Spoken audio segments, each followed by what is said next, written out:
right, it's currently 4 in the morning, Reza. 4:30. 4:30 in the morning. And they just drove through the paddock with their sirens on. You can hear that over there. There's actually no fog. Yeah, there's no fog. So 4:30 a.m. we're back to it. Here we go. It's good for us. We need more time. Yeah. For other cars to brake. Yeah. So we got half a tank in the car. Is Ben getting back in? Am I getting it? We're gonna talk about this. Okay. Okay. Because it's 4th. We're gonna start at 5. We got half a tank, 1 pit stop, and then the car will go for another hour and a half and a state time. Mm-hmm. So really, there's only 1 night stint left. Yes. Oh, man, it's cold. Am I getting in or are you getting in? I assumed. I'm just ready. It doesn't matter to me. Okay. You're jumping in, then. Yeah, I'd kind of like to drive a little at night if that's okay. Sure. Because really, there's only the 1 night stint. Yeah. So I don't know if you want to do. I don't know if there's a point. Because we can just change driver now. Yeah. Yeah. Yeah. No, that's fine. Okay, cool. Cool. Well, my dad's, he's coming. But All right. we'll see. All right. I'm going to get gear on then. Yeah. Okay, so me and Reza are going to go out there. You can see the other crews are getting in their cars. So only 1 driver, 1 crew's allowed. Reza's going to deal with the camera and get me in. Yeah. Get the radio. It's a big unknown. I mean, luckily our car is not too sensitive for tires and tire pressures, but all of these really fast cars, they really want to make sure they're down to the 10th of a pressure Yeah. PSI, and that's They're not going to happen. Yeah, they're not going to get to do that. So. The race director is very clear that if you want to mess with your tire pressures or whatnot, you got to come in and pit. And so we'll see who comes in and pits and who says, well, it is what it is. Yeah. And goes out there on. Yeah. And I'll see how it feels. I should be able to drive it just fine. It might be a little rough. Just get a feel for it. Everyone's going to be cold and tired and new drivers in the car. Uh-huh. Yeah, I'm feeling tank, so I'm feeling pretty fresh actually. So I feel pretty good. Should be good. All right, let's do it. Let's go. We put the chairs in. All right, so yeah, only 2 people. So me and Reza are gonna go over to the car. We're gonna get in, and away we go. Yeah. Okay. Radio, can you reach this? So this is where the radio is. Okay. So this switch here, all the way at the end, is your power and volume. Okay. So let me get my thing on here. So radio's good. Yep, turn the car on. So headlights, those are good. Let me check your taillights. Hello everybody, welcome back to Milburn Motorsports. This is Sunday of the 25-hour Thunderhill, bright and early in the morning. Or I shouldn't say bright and early because it's really dark outside. It's super dark, that's just what I wanted for my stint. I'm very glad they gave me the super early stint so I could get to experience night driving. Haven't been in this car before, and you can see the windshield is really fogged up, so we're trying to get that taken care of.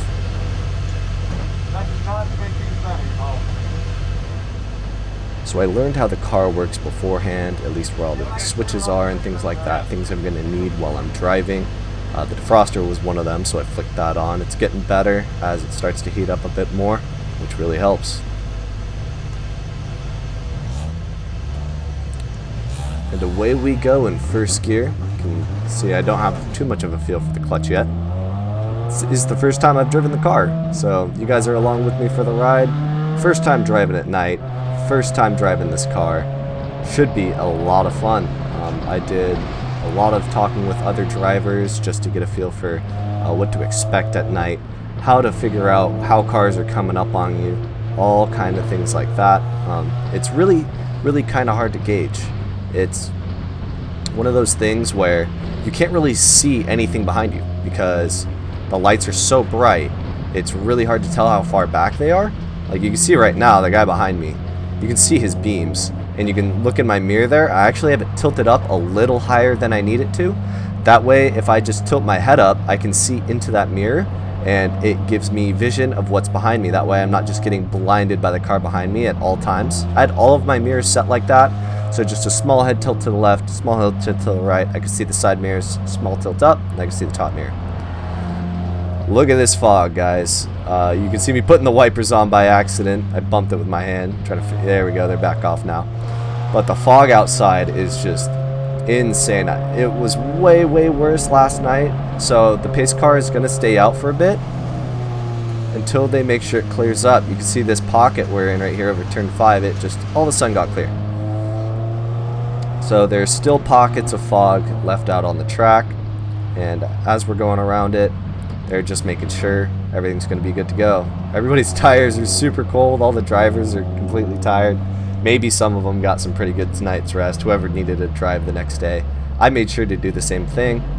Tried to stay super sharp so that way when they came down the lanes with the alarms going, I'd be ready for it. And here we are. I'm going to skip through the warm-up. Not a whole lot to see besides cars just weaving. So here we go. We're going through turn 14. Pace car just came in. You see that guy pitted already. Now that the pit's open, he's taking advantage of just being able to go right away. It's a pretty smart move by him. But we're going to stay out here and see what we can do. Green flag's out, so all the cars with more power can just go right on by me. That's no problem to me at all. This is not sprint racing. This is a long endurance race. This race is meant for you to just drive your own pace, whatever time your team sets that you want to be doing pace for. That's what you want to be trying to hit as a driver. It doesn't really matter if your competition's right there. It's not going to be there in 30 minutes, right? It's got to be there in another, say, 10 hours. So we got a long way to go. Just got to make sure nothing goes wrong with the car. You can see me get flashed on my right. There goes a radical. Another one takes me on my left. And those guys were probably some of the fastest cars I've ever seen go around Thunder Hill. Through traffic, they were doing about a 137, which to me, before this time, was pretty unheard of. I'd never seen a car in person go that fast, especially in traffic. And it was really something awesome to watch. From the sidelines, it looked insane, and from the driver's seat on the track, when them going by you, it was even more insane. So again, just being careful. Left the pocket on the inside because I saw some lights on the left side of my car. Miata comes by. There's never just one Miata, and there's the other one. Might even be a third one. There he is. So it's just that kind of driving. You look for groups of drivers that are staying together, running the same pace, and you just kind of get familiar with how many cars are coming up on you and which pack is coming up on you. It was really cool to experience. Once you're about an hour and a half through, that's where you start to kind of figure out, okay, this pack's going to come up on me at turn 7, so I should be prepared for that. That'll be in about 4 laps, or however many laps it takes them to catch up. If you're one of the faster cars, it makes things a bit easier because you're the one doing all the passing up. But when you're in a K24 Civic that you're only supposed to use a maximum RPM of 4,500 to 5,000 RPMs and keep it out of VTEC, then it makes it a lot harder. You see how fast everyone's just going on by. But I know for certain that this car is going to hold up. Running it really smoothly. Down into 5th gear here.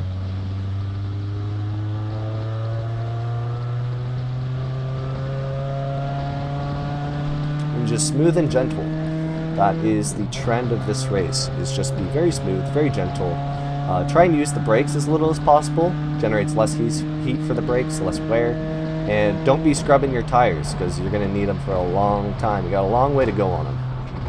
I forget which set of tires we were using around this time, but they were working pretty good. There were some 200 compound tires that we were just taking it pretty easy on. I mean, we were using them. We're using the grip that they will provide, but we weren't abusing them on throttle or too much brake. It was just really smooth, consistent driving, and the tires held up, and they held up well. I believe we didn't even go through 2 sets.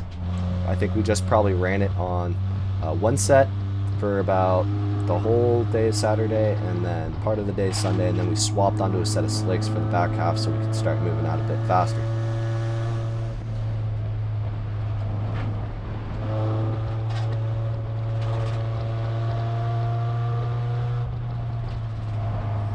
See the Pinky 30 that's pitted next to us. He's right in front of us there. Good bunch of guys. They were super fun to pit next to. And they did really well in their class in that E30. That thing never broke the whole time, and their pit stops, they were on top of it each and every time. And their times were super consistent. It was a good, well-rounded team all around.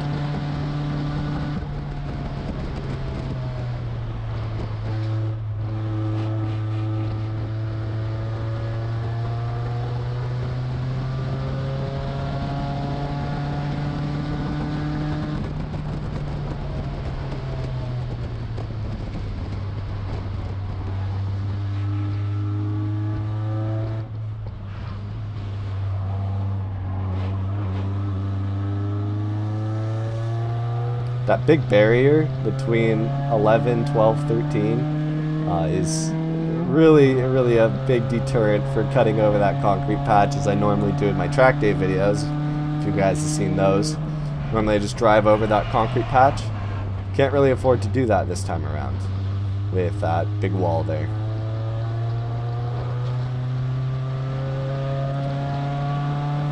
So what you guys are witnessing, this is basically how you drive lap after lap. I was out here for about 3 hours. It was quite a bit of time. You're just kind of checking your fuel gauge every once in a while, checking the temperatures of the coolant and such as you're going, and keeping your nose clean.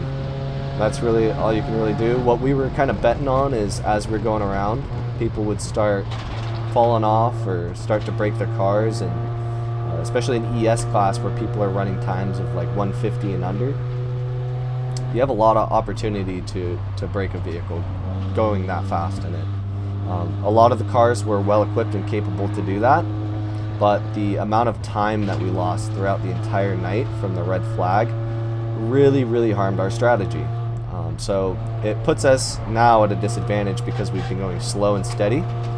Now that the time's cut short, there's less time for them to overheat or break something, but we're going to keep pushing. We actually decided to speed up a little bit further on, use a bit more RPMs. 5,500 was our maximum then. With that, we could run at 208. So shave some time off there, quite a bit of time.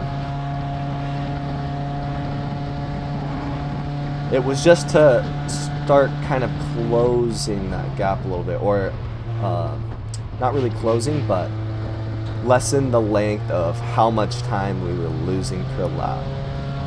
It was all just about trying to lose less time, and then that way it would keep us closer in terms of the amount of laps completed. That's how this race is judged. The person that does the most laps by the end of the race comes out on top, even overall. So in class and overall, whoever does more laps is victorious.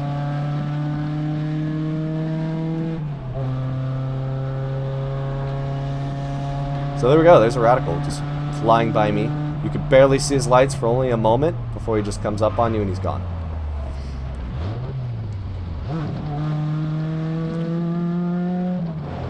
Missed a gear there, put it in third gear, because I missed fifth. Driving a car this kind of stable and smooth, there's not too much room for error. You can get away with quite a bit of stuff, but as long as you're gentle about it, you can get away with it. So like these corner speeds, these are actually going pretty quick. So it was nice to keep the corner speeds pretty quick, but everything else pretty slow.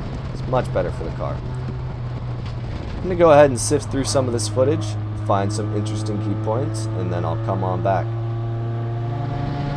So here we go, we're through turn 8, headed up the hill, and there's some safety vehicles on the track. So there's probably a car off somewhere. I'm going to make sure that these guys feel super safe, just hold it along the inside, not too much throttle. You don't want to be scaring the guys that are out here saving everybody when everybody's having a good time racing. So got to be careful in front of me now. So there is a car somewhere over here. They don't have anybody on the hook, which only means they're somewhere in front of me. There's another Radical headed on by. There's another one coming, so I decided to let him by too. I don't want to impede his race because those dudes were like, by the end of the race, they were 5 laps separated from each other. You can see the car to the right there. That was the Radical. He had his JAWS light on, which is used in case your car completely fails. The JAWS light is connected to its own kind of source. I believe it just pulls straight from the battery instead of going through anything else. And it's a direct switch. Turn it on, and it'll start blinking that light so the safety crew knows where you're at. That BMW that passed us, he is in our class, and he's absolutely flying. He was running a little slower than the Radicals were, but even saying that is insane. Really fast team, and it was going to be really hard to beat them unless something happened to their car. So after driving around for a little over an hour, the gas gauge is on E, and it's been on E, so I'm waiting until it sputters. And right here, the car completely dies. No throttle. Oh, just came back. So it's really hard to try and figure out when exactly you might need to come in and be out of gas. That guy just flew by me there, by the way. That was pretty crazy. Lost a lot of straightaway speed there from not being able to have any throttle. But at this point, I'm on the radio as I'm going by there, and I'm calling, I'm coming in, we're out of fuel, so that way the fuel team can get prepped. Because it's just kind of a lot of sitting around if you're on the sidelines, you're waiting for that call. So you got to give them notification early. I was even telling them the lap before that I started to feel sputtering, so that they could start getting prepped, and then that way when I called, okay, it's really sputtering now, we could actually have people there to solve that issue. Pretty confident it'll make it through the rest of this lap, and then I'll go ahead and pit.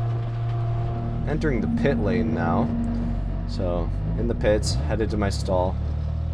Got to keep it at 25 miles an hour.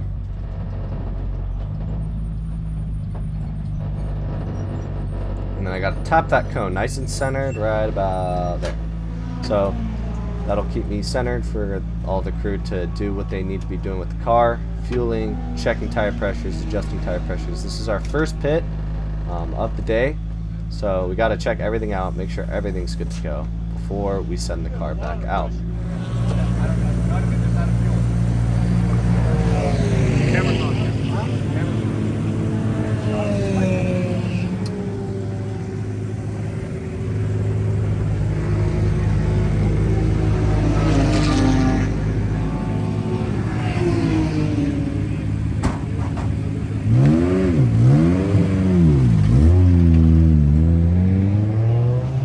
And back onto the track we go. Only time I get to use second, third, and fourth.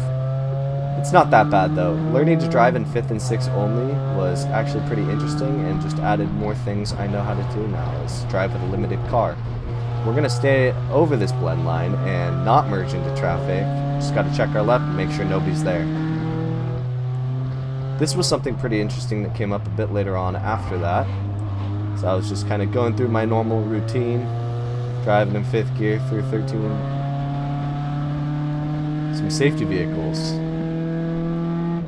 So whenever there's safety vehicles out, it's like when you pass a crashed car on the freeway, you're trying to figure out what's going on. There was actually Miata backed into the wall, right in front of that safety truck, if you can see there. So I guess he lost it somewhere along the straight, or he ran out of gas or something, but something along those lines. So as I progressed forward, the sun started coming out, so it slowly got lighter and lighter each lap.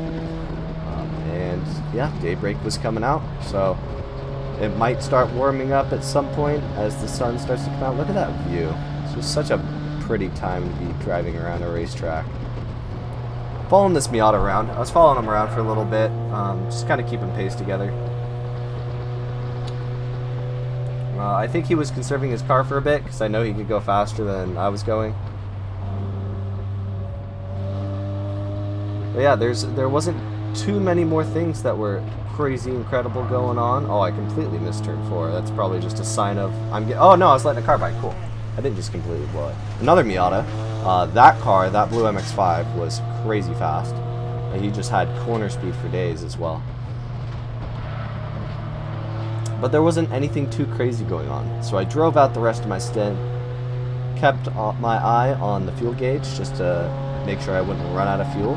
And my plan is to just pull it back in once it starts sputtering again like it did last time. And then that way the fuel crew can put all 10 gallons in without hesitation. So if you don't run it that dry, they can't put all 10 in and we have a chance of spilling.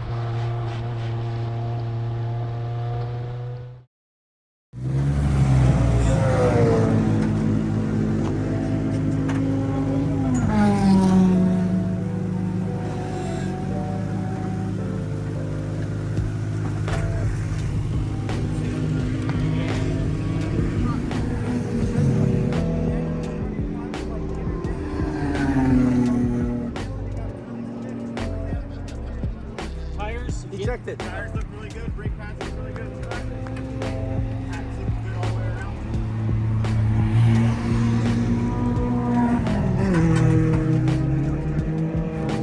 It's Rez's turn to get in the car, so he finally gets to have his seat time. He didn't get any yesterday. He did get to do some of the practice and qualifying stuff on Friday, but now Sunday he can go out and go have some fun in his car. I was really excited to see what kind of times he'd be able to do with the same kind of style that I had to drive with. And we were right around the same lap times, pretty much the same. It was really cool that we could keep it super consistent.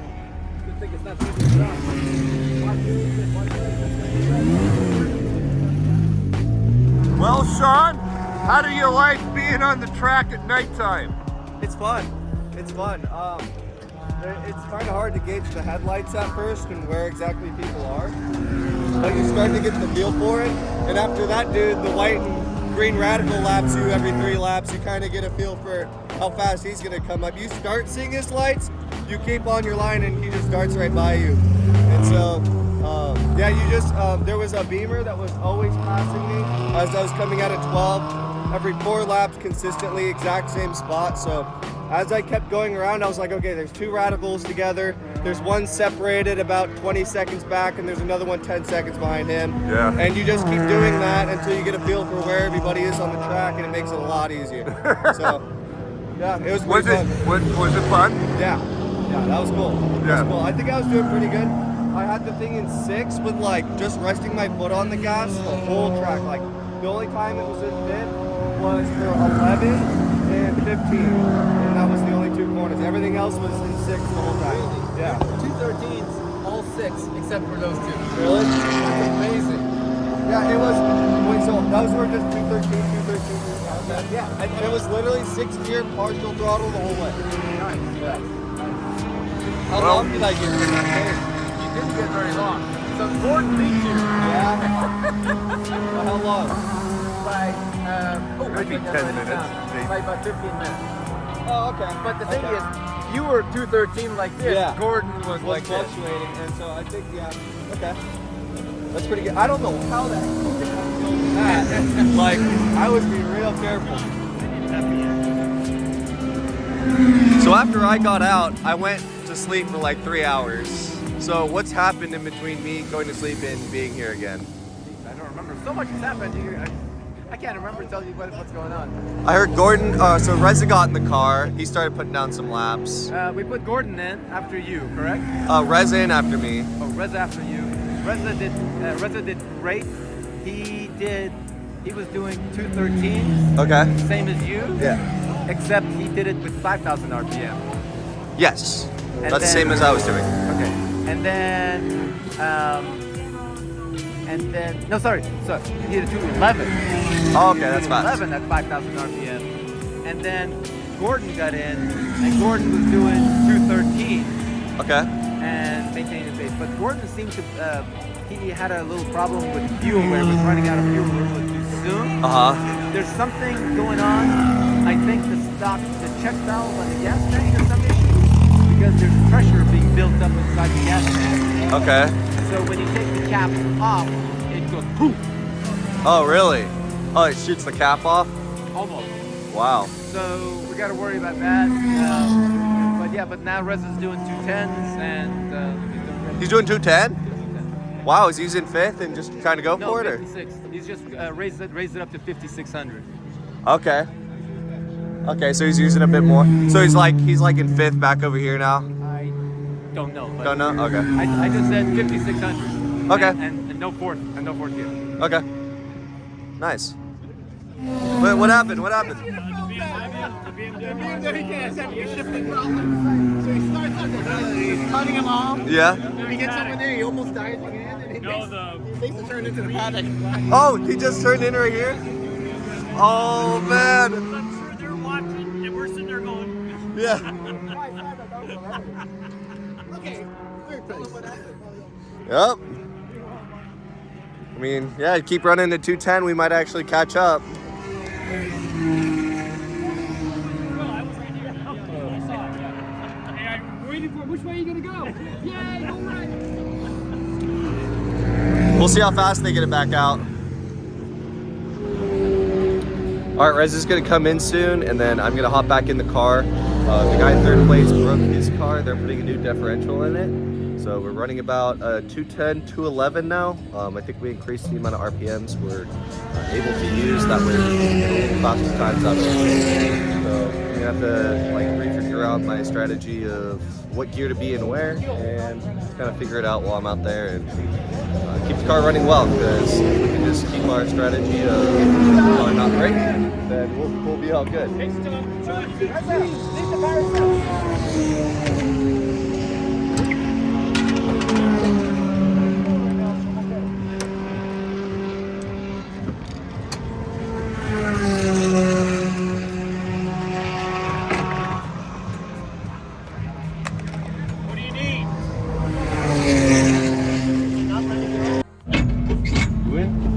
I'm in a bed. Good? Hold on. Yeah, I'm good. The steering's good. The brakes are good too. What's up? The steering is good. It's loose. Like it's not loose. It's light. It doesn't bite you anymore. There's so much it's not light pressure. anymore. No, it's good. The steering's good. The brakes are nice as well. So back out I go for my second stint. There was quite a snag in that pit. There was a bunch of stuff they were trying to check over in the rear of the car, unbeknownst to me at the time. So I just go out here and I'm gonna go ahead and just start my stint as normal. And about 3 or 4 laps in, I get a call on the radio to come in back paddock and pull into our repair stall.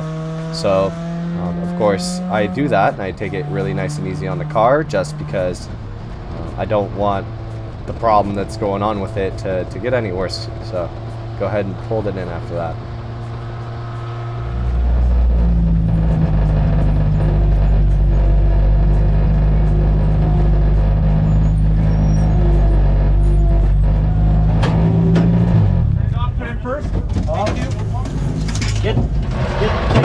Get the tape.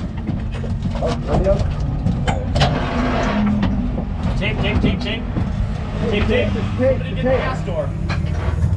How's it going, Gordon? Good. A little excitement always brings the racing up to spirit. Yep, that's true. A little bit of... There. Huh? How was it out there for you? I mean, I got like 3 laps and... 3 laps? Yeah. Yeah, it's way full. Hey, go. Come on, you get a little more. All right, yeah, careful on those tires till you get some heat in them. Time to go fast. Oh, yeah.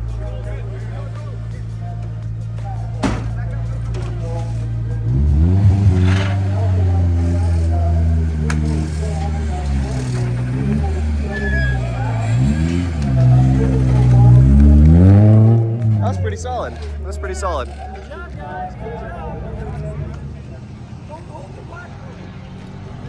So it's time for me to go back out in the car. Reza was out there doing his stint after we went for the repairs, and they decided to let me go back out right after him because we were doing some really clean, consistent times that were really low.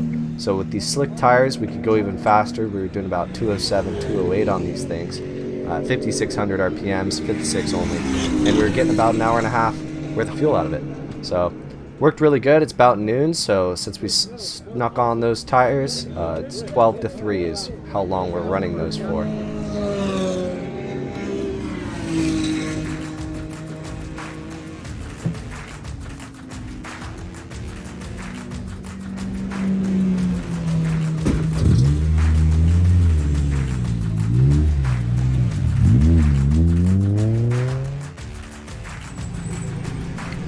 So by this point in the race, it's about 1:30 p.m., so there's really not that much time for us to actually make up the amount of laps we would need if someone breaks.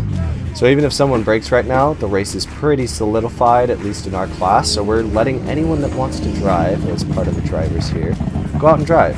Whoever hasn't gotten enough seat time or who wants to get some more seat time. So Michael's going to jump in the car next. Reza, how are the standings looking? We're in 4th in class, 21st overall, so we're 20 laps out of 3rd. Yeah, hopefully we can get 3rd. Yeah. We're 2nd out of all the civics. Out of 5 civics, we're 2nd. Yeah, and those ones are new Type Rs too. Type Rs, SIs. Yeah. This is all reliable. Doing great out there. Yeah, It's awesome. we're doing better than half of the cars that came here. We are. Slow and steady. We got almost 400 laps in 16 hours, so right on the pace we wanted. We wanted 600 laps in 25, but the race is cut short, but we're doing what we came here to do, and that's just drive around and around and around and have no problems. Yeah, so, basically. Awesome. It's been going good. So yeah, I think Ali's gonna finish up this race once Michael comes in, and then we'll see what happens from there. That Camaro you see out there If that one breaks, we can get third, but only if we start doing 2 minutes, which We'll go you know, fast. yeah, we'll need to go fast. The fast driver. Yeah. The ringer. Yeah, we'll need to go fast, but we'll see how that goes. All right, we're having an emergency stop, so everybody's floundering. Brad's like actually completely ready.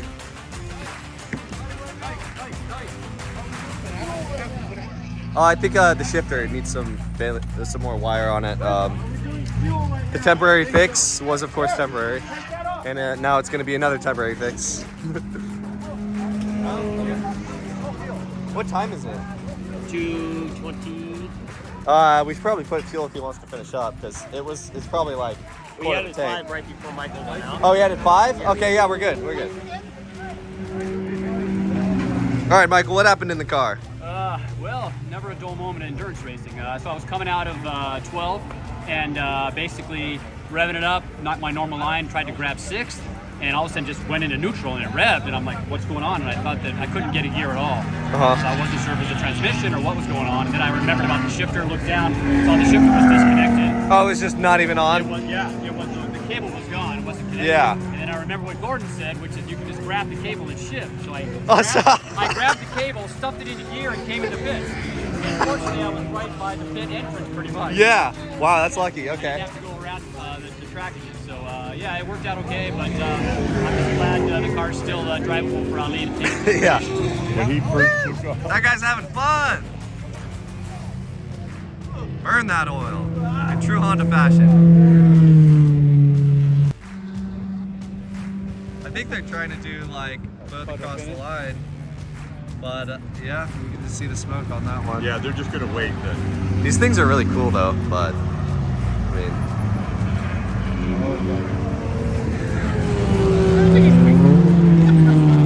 The other guy's not waiting. All right, we're allowing the hot pits for the final lap. White flag's gonna go out.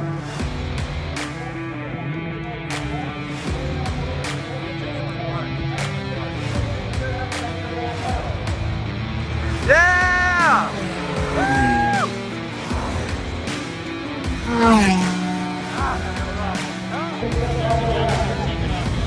Oh yeah.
Here he comes smoking down the track.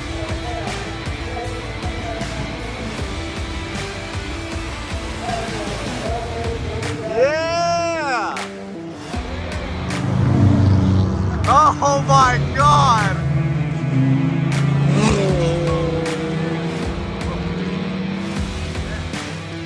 Oh my God, that fucking smells. Yeah, electric car made it.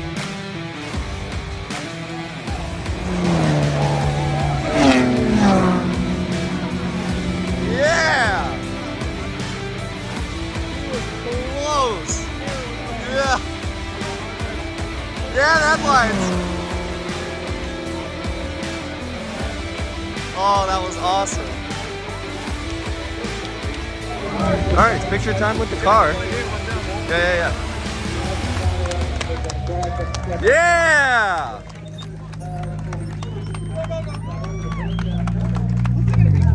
Yeah!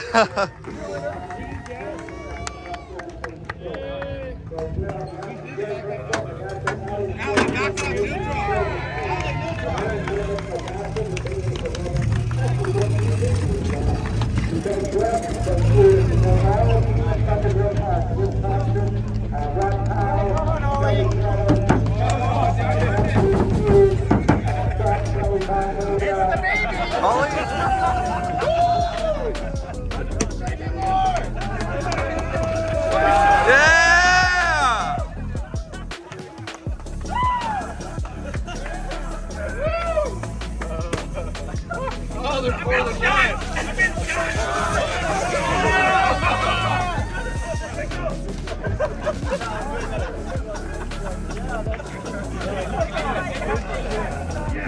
Oh, that's good fun. It's always good fun. So that's going to wrap it up for the 25-hour Thunder Hills, my first endurance race ever. We ended up finishing in front of half of the cars that came out. So really happy with that, especially since the pace we were holding was purely set for just consistently slower lap times. And in doing that, we never broke the car. We never really had that many issues that took so much of our time that it put us out. And we actually almost got third place in Unlimited, which was cool. We ended up in fourth. So definitely happy with that. You guys feeling pretty good about that race? Yes, I am.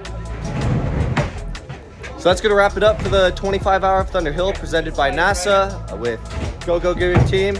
They're a great team. Always good to see them out at the US Touring Car Championship as well. And hopefully we'll be back next year. I know some of the guys here that we're crewing really want to get out there and drive, so we might have like a multi-car setup. That'll be really cool. But you're just going to have to wait until then. As always, it's been Sean Milburn with Milburn Motorsports. And as always, I'll see you in the next video. I really hope you guys enjoyed this series. I enjoyed making it for you. I plan to be back to the 25-hour Thunder Hill in 2022 if I can secure a seat. Let me know if you enjoyed this series. Let me know if you enjoyed following along that way. It took so much work and time to be able to record that while I was at the track. I really appreciate a like. Leave a comment if you want to see anything that I do on the channel, anything or any ideas you have. It'd be much appreciated. Till then, I'll see you guys in the next video. Thank you so much for sticking along through this whole ride.